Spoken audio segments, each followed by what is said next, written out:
All right. Tommy Richman. I got my eye on you, Tommy. Got my eye on Tommy Richman. As we have covered here, Tommy Richman, that he found himself in my opinion, an inexplicable self-sabotaging situation. Okay, so $1 Million Baby's been running the hip-hop and rap charts, has been sitting in the top 5 pretty much all year on hip-hop and rap charts. It reached as high as number 2, if I'm not mistaken, on the Hot 100. It lost out to Not Like Us. Number 3 was Euphoria. And it's being spun by DJs and radio nationwide. Hip-hop DJs, rap DJs, and radio stations nationwide. He was straight caking off the success of $1 Million Baby. He was doing a great job. Great job. And then 2 weeks ago, if I'm not mistaken, we covered here on the channel. I'll put a link in the description. He jumped out the window, tweeting on his own, "I am not a hip-hop artist." Like, okay. I don't know why you felt the need to tell us this, but he did that, and that was questionable, okay? Hip-hop did not like that. Not like that at all. And DJ Head did not like that. DJ Head called him out. They had a back and forth on Twitter. Tommy Richman did his best to walk it back. He says, I'm not solely a hip-hop artist. I'm not trying to be boxed in. Not trying to be boxed in. Shout out to the analysts in this audience who pointed out that, honestly, if you're not trying to be boxed in, hip-hop is the best place. You know what I mean? It is a sample-based genre. And generally speaking, it's pretty open to stuff. So Tommy Richman, just talking. Just talking. Okay? So that was maybe 2 weeks ago, 2.5 weeks ago. Last week, Tommy Richman submitted his music to the Grammys for Best Rap Song. Best Rap Song. So not only did Tommy Richman say he's not hip-hop, say he's not solely hip-hop, I mean, it says he doesn't want to be boxed in, but he's submitting $1 Million Baby for Best Rap Song. Now, I have a fundamental problem with that, obviously because of the connotations that this, I just don't like people using the culture. I don't like people leveraging hip-hop for their own personal gain only to dismiss it. And then in a lot of cases end up actually dissing it at some point in the future when they no longer need access to our cool points and our audience, okay? But that song, $1 Million Baby, in the rap category, that's truthfully the only other competition for Best Rap Song. Only other real competition for Best Rap Song to Not Like Us or Euphoria. But that song has been charting so well all year. And I don't put it outside the range of possibility that the Recording Academy voters go with $1 Million Baby. I mean, it passes the dentist office test like crazy. The dentist office test is something I created in my mind when I think about the Grammy voters. Because you can vote in multiple categories. Obviously, if you're a Grammy voter, you can vote in any category within the genre in which you make music and you participate. But people also are allowed to vote in other categories. There's a limited number. Maybe it's 5 other categories, maybe it's 15. I'm not sure what it is right now. So a lot of times, those additional votes end up going to either people supporting other artists they work with or supporting their label, or just hearing a song a whole lot when they're at the dentist, or driving their car, or walking through the grocery store, or whatever public places where they just keep hearing a song, right? And $1 Million Baby passes the dentist test. 1 second applause for the dentist test, right? And so there is a real chance that $1 Million Baby wins Best Rap Song going to an artist who says he's not hip-hop, not solely hip-hop, walking it back, I don't want to be boxed in, all this stuff, right? So this is the past month, 3 weeks of Tommy Richman self-sabotage and punching himself in the face, okay? Now, in last week's episode of The Bigger Picture with Elliott Wilson, Jeremy Hecht, and DJ Ed, Elliott Wilson expresses his frustration with Tommy Richman because Tommy Richman reached out to him for an interview. Has recently reached out to him for an interview. Take a look at how Tommy Richman is moving. Not showed up. But no, we're talking about hip hop. And there is somebody who Tommy has ran from the title, but it keeps haunting him because now Tommy, two things. A, he was nominated for BET's Best New Hip Hop Artist, and then now he is nominated in the rap category for $1 Million Baby at the Grammys. I think I had a text exchange with Tommy Richman last night. I think it left. Oh, I think it ended in a weird way. What happened? I think I'm gonna have to find it for you guys. But okay, you can talk right now. In the meantime, it won't leave him alone. What do you? Tommy was nominated for Best Hip Hop Artist at the BET Hip Hop Awards. Come on, man.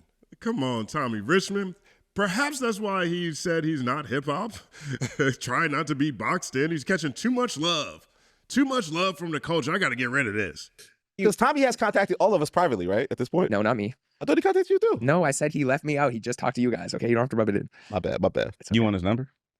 Well, I don't know what I would say, so maybe. Well, you pop all that shit you be popping up here. I don't pop shit at him. You be popping shit in for real. No, I won't. I don't. For him, I inherit the beef. For real. Don't put me in beefs. What is it, Elliott? I said, some point, man. Now, realize, I went hard, as you know I do for interview. Pause. I went hard for the interview out the gate. I was there, Tommy Richman, when the $1 Million Baby blew up, I sent him a nice note congratulating him, get my journalist on, love to get an interview. Elliott Wilson experience. You actually connected me too. You said, Jeremy, you should do an interview because you told me about that's right. how it was rising, and then I made a video that went viral of him charting with at the same time as like Beyonce and Kendrick. Yeah, this is when $1 Million Baby kind of first took off. So if you couldn't do it, go sit with Jeremy Heck for DX. So I'm building a rapport with him, and then he gets cold feet. I hear he doesn't like to do interviews. He's a little nervous about it, blah, blah. And then so Elliott reaches out for an interview when he's blowing up, and Tommy's like, nah, I don't want to be boxed in. It's a classic thing. Now, all of a sudden, you want to pop up and talk about, you want to have a conversation. I'm like, he's like, I wasn't doing any sit-down stuff for a while. I wasn't doing any sit-down stuff for a while. I said, you chose Zane. You chose Zane. Zane Lowe.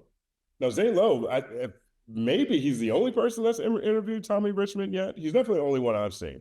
And I saw that Zane Lowe, Tommy Richman interview, and it obviously makes sense. I mean, Zane Lowe is one of the biggest interviewers in music, but he's also at Apple Music, so all that makes sense. But Elliott reached out to Tommy Richman. He was like, nah, I don't want to be boxed in. I don't want to be boxed in. Weeks later, months later, after all this stuff is going around, after he's said he wasn't hip hop, had to walk that back, looking crazy out here in these streets, submitted his song for Best Rap Song. Now he's doubling back with Elliott. Hey, man, I'd like to sit down. Let's have a conversation. Oh, I got my eye on you, Tommy Richman. He said, huh? What'd I do? Yo, you went to Zane Lowe. You chose Zane Lowe as and that's fine. I get it. Zane Lowe also is Apple Music. Elliott. You get your spins and all that stuff. You got to do that. It's part of the gig. You want to get cool with these DSPs.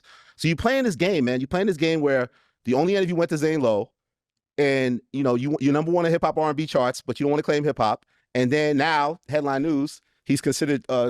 He's in consideration. He submitted his records for the Grammy hip hop categories, or somebody submitted on his behalf. Yeah, I think. No, he's in control of his career. Don't give nobody no pass. Like, I definitely think I think his team submitted it. Generally speaking, that's how those things go. I mean, the song is one of the biggest hip hop rap songs of the year. And it's a very thin year. It's a very thin year. I think his team actually did that. Like that, man. Come on. Like, sometimes you don't know. I know the artists, sometimes they don't know what their team has done. If he had the power to make sure those slaps weren't on his album, I think he has the power to say, hey, no, pull that shit back. I don't want it to be considered. Maybe. I don't think he would have wanted this, though, after all that. Oh, you guys are copping. You guys are copping. Please for this dude. No, I'm not. Go ahead, read him. If he's so forthright of making sure that his slaps aren't on his album, why were you acting like he was in the control that his slaps were for consideration for Grammy nomination? Elliott Wilson, but I also know that side of being an artist. No, here's what I think. To your theory, I think that his partners pressured him and convinced him, we going in for this. Are you crazy? Well, but he agreed. We don't know. He agreed. I know it's speculation. They might have said that's the only way to get nominated is if you're in the rap category. Like, I don't think. Yes, of course. Because he's. Well, you can submit for the pop category too. Pretty much everybody can submit in the pop category, and this song is honestly, it's a viable option in the pop category. Best pop song. Been number one on the charts and being played by DJ Head and all these DJs across the fucking country, and he's at the top of those charts. He ain't on the top of the Hot 100. I'm on a hip hop radio station. I haven't played the records just out of respect for Tommy. That's so nice of you. Yeah. Wait, what happened? Say it again. I'm on a hip hop platform, and I haven't played the records out of respect for his wishes that he don't want to be considered hip hop. He's making sure. So you still bragging out you did boycott him and blackball him. You pulled his pins.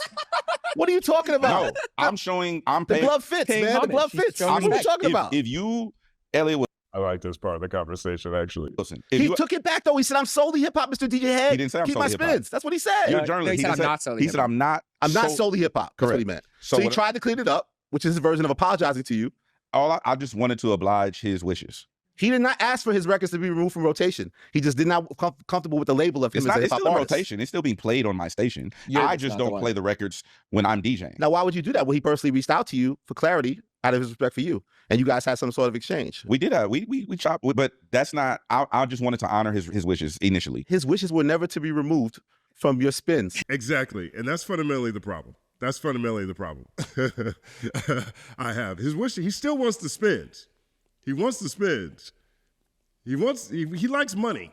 He likes his songs being heard. He just doesn't want the label. He doesn't want the brand. He doesn't want to be boxed in. I don't want to be boxed in. Right. But this whole thing is kind of crazy. So he's like backbiting, right? I don't know if backbiting is the right term. But he didn't want to talk to Elliott. He goes to talk to Zane. He gets in trouble. Now he wants to talk to Elliott. And then DJ Head says, out of respect for Tommy Richman, out of respect for his wishes, I have decided I'm not going to play his song anymore because that's what he would want it. And then Elliott says, no, he still wants the spins. You're blackballing him. Sometimes it bees like that. Sometimes it goes like that. It becomes very difficult to support someone when they're actively trying not to be associated with what it is that you're about, the community or culture you're a part of. It becomes very difficult to do that.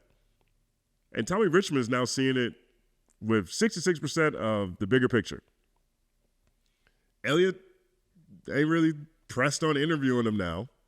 Not really a priority. Expressing how frustrated he was by that.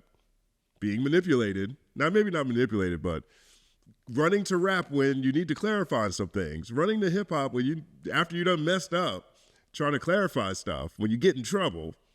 And DJ Head is outwardly saying here, I stopped playing his music. Meanwhile, he was up for a BET award. He's submitted for Grammy rap songs and still not trying to be boxed in. This is what happens. This is what happens when you get caught on Front Street. Self-sabotaging, drawing lines in the sand for no reason at all. In a world of Tommy Richmans, be like Shabuzi. Let me know what you think about all this. My name is Justin Hunt. Like, subscribe to the channel, follow @The Company Man on everything. It's all happening.